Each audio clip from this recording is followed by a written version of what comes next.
Labour bureau Bharat सरकार के द्वारा नवंबर 2022 के कंज्यूमर प्राइस इंडेक्स के आंकड़े 30 दिसंबर 2022 को जारी कर दिए गए हैं और इसमें बड़ी बात यह है कि इस बार कंज्यूमर प्राइस इंडेक्स में कोई बढ़ोतरी नहीं हुई है।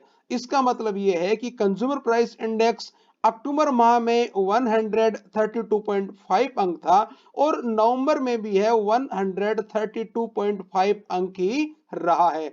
तो अब ये अटकलें लगाई जा रही हैं कि क्या इससे 1 जनवरी 2023 से मिलने वाले डीए पर कोई प्रभाव पड़ेगा। क्या डीए रेट्स कम रह जाएंगी, क्योंकि जब कंज्यूमर प्राइस इंडेक्स या महंगाई सूचकांक बढ़ता है तभी कर्मचारियों के डीए में बढ़ोतरी होती है।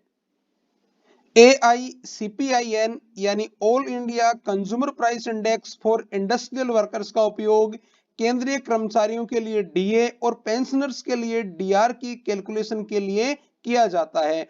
डीए की कैलकुलेशन के लिए आजकल बेस ईयर 2016 लिया जा रहा है और AICPIN को सीपीआई यानी कंज्यूमर प्राइस इंडेक्स के नाम से भी जाना जाता है। हिंदी में इसे उपभोक्ता मूल्य सूचकांक भी कहते हैं। नमस्कार, आप देख रहे हैं सीपी के कॉर्नर और मैं हूं आपका दोस्त सीपी कोचोर। 1 जनवरी 2023 से केंद्रीय कर्मचारियों को कितना डीए मिलेगा, इसके लिए हम 3 विभिन्न सिचुएशंस में डीए का कैलकुलेशन करेंगे और देखेंगे कि कर्मचारियों को वास्तव में 1 जनवरी 2023 से कितना डीए मिलने वाला है।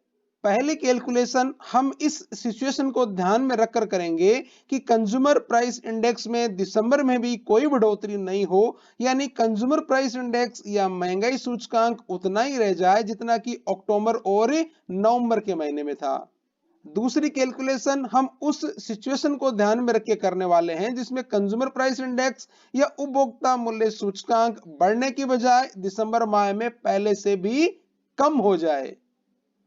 और तीसरी कैलकुलेशन हम उस सिचुएशन को ध्यान में रखकर करने वाले हैं जब दिसंबर माह में कंज्यूमर प्राइस इंडेक्स या उपभोक्ता मूल्य सूचकांक अप्रत्याशित रूप से बढ़ जाए। तो बने रहिए सीपी के कॉर्नर के साथ। और हाँ, अगर आपने सीपी के कॉर्नर अभी तक भी सब्सक्राइब नहीं किया है, जल्दी से कर लीजिए ताकि सीधी और सरल भाषा में फैक्ट के साथ वीडियो सबसे पहले पहुंचे आपके पास। आइए मिलकर शुरू करते हैं।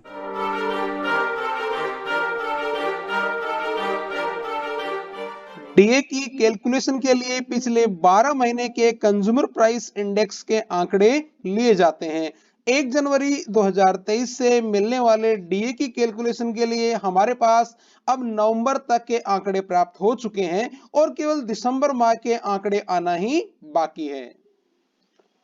और इन्हीं कंज्यूमर प्राइस इंडेक्स के आंकड़ों को इस फॉर्मूले में रख करके डीए और डीआर की कैलकुलेशन की जाती है।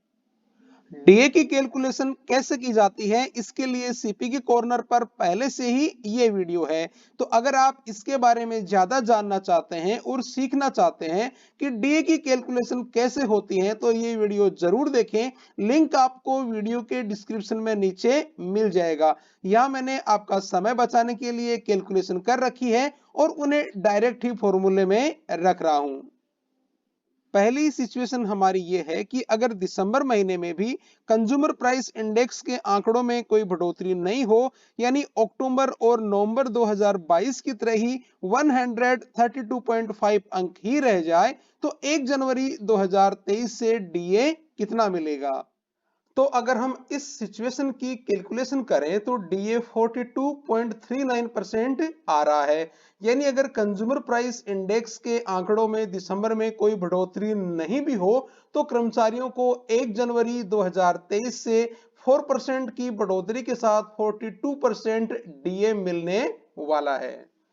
दूसरी सिचुएशन हमारी है कि अगर दिसंबर के महीने में कंज्यूमर प्राइस इंडेक्स के आंकड़ों में बढ़ोतरी नहीं होकर कमी हो जाए और नवंबर माह के 132.5 अंक की तुलना में एक अंक गिरकर 131.5 ही रह जाए, तो 1 जनवरी 2023 से कितना डीए मिलेगा।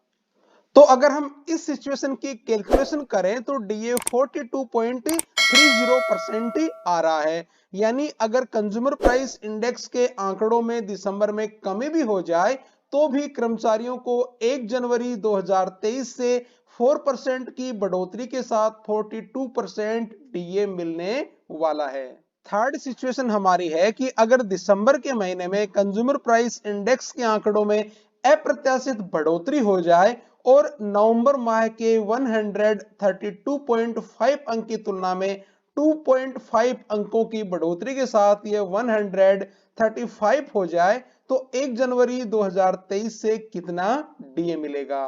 तो अगर हम इस सिचुएशन की कैलकुलेशन करें तो डीए 42.62% आ रहा है, यानी कंज्यूमर प्राइस इंडेक्स के आंकड़ों में दिसंबर में 2.5 अंकों की अगर बढ़ोतरी भी हो जाए तो भी कर्मचारियों को 1 जनवरी 2023 से 4% की बढ़ोतरी के साथ 42% डीए मिलने वाला है।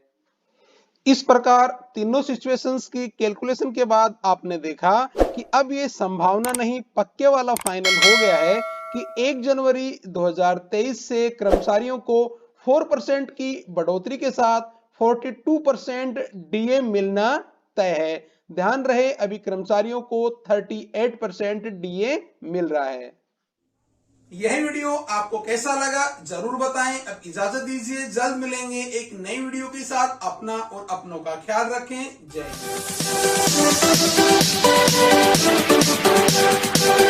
हिंद।